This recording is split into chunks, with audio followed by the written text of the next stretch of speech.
Shall I tell you a story? A story as old as time. Before, the world had a name, or the sky a shape, a realm where heaven and earth were one. From this infinite, the first deities arose, barely a whisper on the formless wind, pure spirits, a hint of order rising from the chaos. In the swirling mists, something new appeared, like a delicate blade of grass pushing through the soil, the promise of a new world waiting to be born.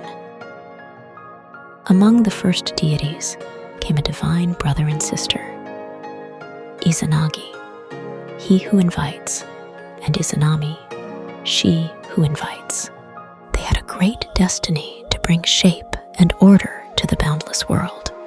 They were gifted with the Ame no Nuhoko, a magnificent spear adorned with gleaming jewels.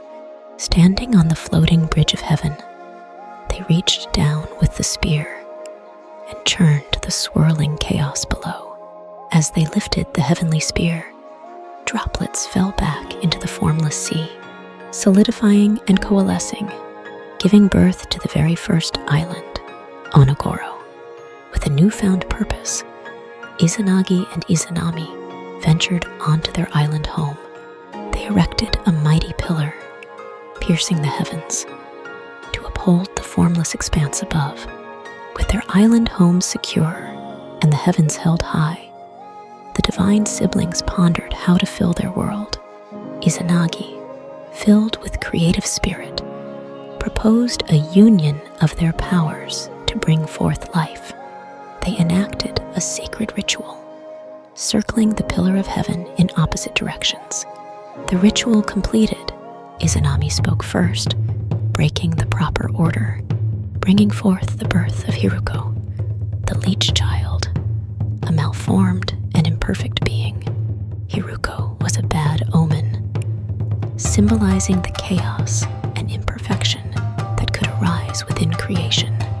Broken-hearted, they placed him in a small boat made of reeds and cast him out upon the endless sea.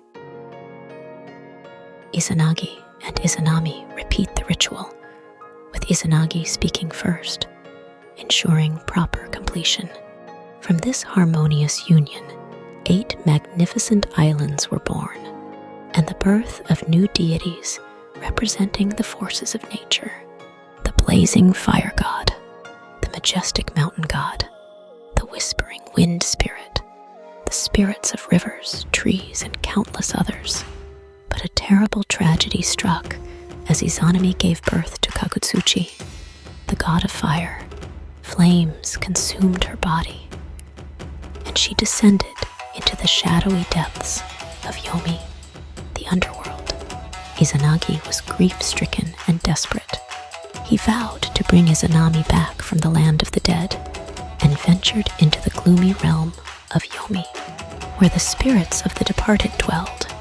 Deep within the underworld, Izanagi found his beloved Izanami.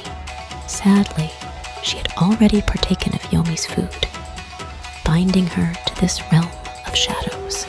Izanami begged the underworld deities for a chance to return home.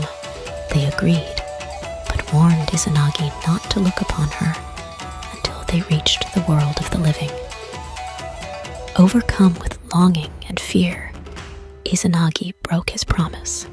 The sight of Izanami's rotting form filled Izanagi with horror. He ran from the land of the dead in terror.